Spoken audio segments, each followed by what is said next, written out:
Hi, I'm Greg Dell with Dell Disability Lawyers, joined by attorney Cesar Gavidia. And Cesar, excited to talk to you about a Hartford long-term disability claim that you won on behalf of one of our clients. And I'd like you to tell us a little bit about the background, what you did for this client, and then we'll talk about some tips that people could take away from this case to help them with their Hartford long-term disability claim. Yeah, thanks, Greg. Our client was a principal service account manager for Oracle, large company, provided a lot of employee benefits for their employees.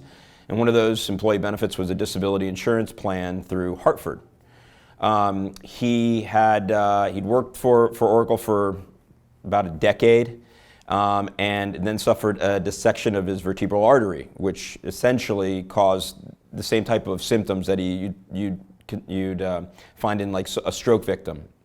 And sought disability, was pretty easily approved with Hartford. They didn't, create too many issues for him there. He was also formerly a veteran, had all his treatment, most of his treatment done at the VA. He was paid for about 20 months or so before they started investigating whether he'd be eligible for that transition from own occupation to any gainful occupation, which is a pretty common occurrence in these employee group disability policies. You have 24 months of own occupation disability coverage, and then it changes over to any occupation. And as is customary, they were reaching out to his providers, the VA, his different doctors, seeking his medical records. And according to Hartford, they said they weren't able to obtain the medical records from the VA. And for that reason, even before the own occupation period was over and the any gainful occupation period were to begin, about a month or two before that, they decided they're just denying him his any gainful occupation benefits. So they didn't even attempt to exhaust that complete period to try to obtain those records before denying him. They just denied him. On what basis? Just that they didn't receive records from the VA, which was, to me, they didn't even make attempts to reach out to the claimant to try to, urge him to maybe reach out to his doctors or reach out to who he would need to at the VA to get the records. They just said, we'd attempted to get these records, we hadn't received them, and on this basis, we're going to disapprove you for any occupation benefits. It's so frustrating to hear this fact pattern. We just did a video the other day on a Hartford case, and it was the same kind of like, if there's any reason whatsoever to try to deny the claim, Hartford just adopts it, deny, and we'll worry about it later. Right. Let's just deny them, get them off the books, and move on. And this one is ridiculous. How do you not logically go to the claimant, send a letter, pick up the phone and say, we're having trouble getting stuff from the VA, which the VA is a nightmare to begin with anyhow, let alone get records, but can you help get us some records? But Hartford's attitude is, no, we don't care. If we have a reason to deny a claim, we're going to deny. Right. So what was the next steps that you took? So he contacted us, and when I reviewed the reasons for denial, which really weren't very extensive, they said, we received these records, but these records aren't sufficient to support disability from any occupation. We're missing these records, and we've attempted to get them, and we haven't received them, so we're denying you. So of course, logically, we have to get those records. So we received those records, we got those records. We had time to not only get the records, do a medical review of all those records, and send our client to a functional capacity examination, all right?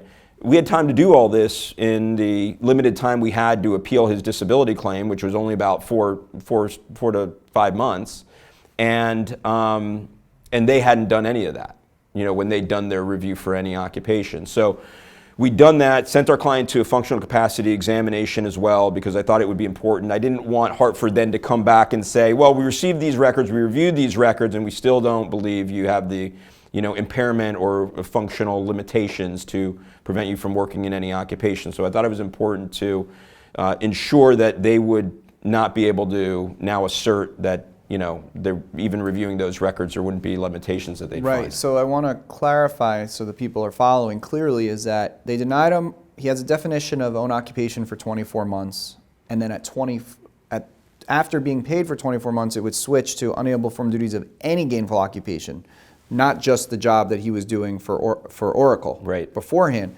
And they decided to cut him at 20 months of benefits. So you were anticipating into the future saying, look, I could win this claim and say that he couldn't do his job at Oracle, but then they'll try to cut him off again and say, by the way, guess what? Definition changed. Now it's any occupation. Right. And I think what it's important for people to understand, it's not just winning this battle. You have to win the war. I mean, you could get a company to approve you for, the months that they owe you, maybe 5-6 months of benefits, but then on an ongoing basis, they're going to be reviewing and investigating and sending your file to various physicians and doctors to look for a reason to not continue paying your benefits. But that's what's so great about what you did, because what most people would have done if they didn't have a lawyer is they would have said, oh, you deny me, you don't have the medical records, let me call the VA, let me go over there personally, get the records, send it to them, and then this should be, they'll look at them and they'll approve me. Right. But you knew that this wasn't just let me get the VA records and give it to them, because they would have just got them and be like, oh, there's no medical support. Right. And then denied them. So instead,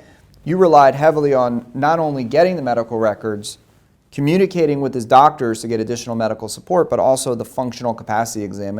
And you said that very quickly, but what is this functional capacity exam and why was it so important for you to get it in this case? So a functional capacity exam essentially is a series of tests that you undergo with a functional capacity therapist or examiner who specialize to conduct these tests, to conduct these physical functional tests.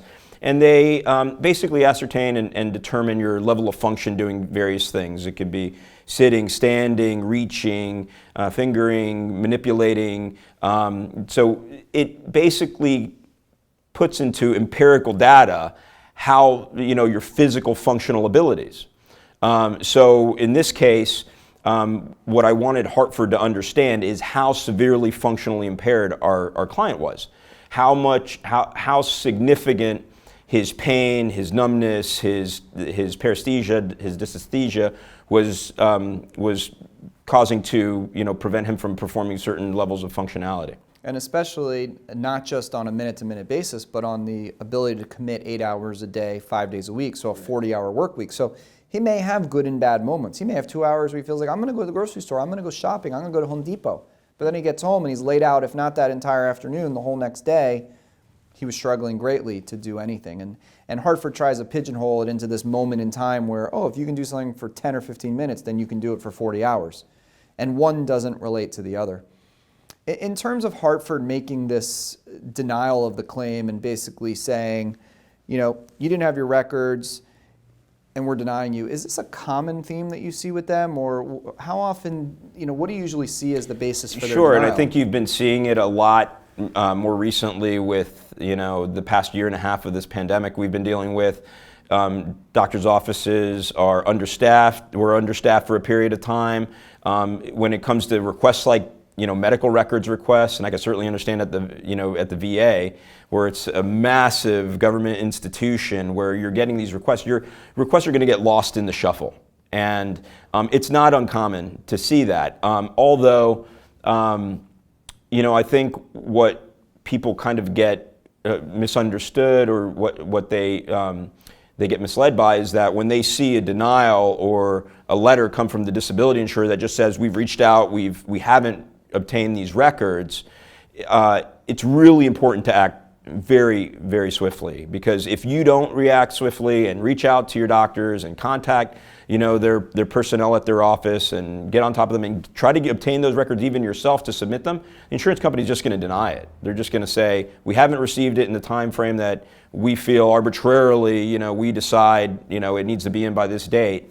Then they'll just stop your benefits there or discontinue you. So your tip is that you got to be proactive in getting records and get them to Hartford, and maybe even if they don't ask for them, reaching out to them and being like, hey, do you need any medical records, or is there something missing? So they don't come up with this crazy excuse out of nowhere to be like, hey, we've been trying for 5 months even though we didn't tell you to get your medical records, but at least be proactive and be like, do you need anything? Right, and it's that 11th hour catch where they might send you some notice a month before your benefits would transition, or your definition of disability transitions from own occupation to any occupation. Now you're in a scramble to try to get your doctors to react, or your doctor's office to react or respond to whatever requests they're making. So it really puts you in a bind. So I know obviously we offer a service, a monthly claim handling service, where we help people to avoid this exact situation, where we're proactively managing the case and communicating with Hartford to the point where Hartford can't use this excuse, because we say to Hartford, if you need something and you don't ask our office, then it's as if you made no effort for it. And then they really get caught as if they didn't do anything. And the irony is that you've seen all these authorizations that they usually require the claimants to complete or to sign, and it says, that you authorize Hartford to release everything under the sun and gain access to all these people and all these entities and all these doctors that you've seen, but where's the effort to try to put a sincere effort to try to obtain what they need to approve or investigate or review a claim. Right. I think the takeaway is, be proactive in your claim. Watch your back with Hartford because they'll stab you any second they can. I hate to make it so brutal, but that's how it is. They don't care about you. They're going to cut your benefits with any reason they have. Our job is to keep your benefits being paid. If they've been denied, get them back. That's what we love to do. If you're someone out there who has a Hartford claim, feel free to reach out to Cesar or myself. We'll always provide you with a free phone consultation, and we're going to let you know immediately how we can help you. Thanks for considering contacting us. Hi, I'm Gregory Dell, the managing attorney of Dell Disability Lawyers, and I hope you find the video you just watched helpful. We put these videos out all of the time, and we'd love if you would subscribe to our YouTube channel. Beyond our videos on our YouTube channel, we also have lots of information available on our website at diattorney.com, and we encourage you to come to our website. The goal is that we want you to be educated about the disability insurance process, and when you get to our website, you'll see that we have information all about your specific disability insurance company, your occupation, and your medical condition.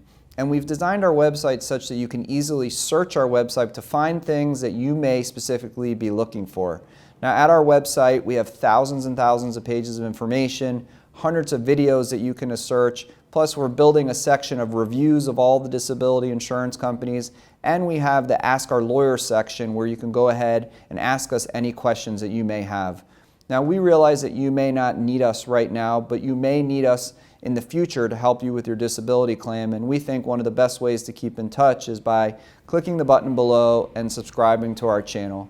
And most importantly, again, no matter where you live in the country, we're always available. Just go ahead and give us a call. We're happy to discuss your claim and let you know immediately if we can help you.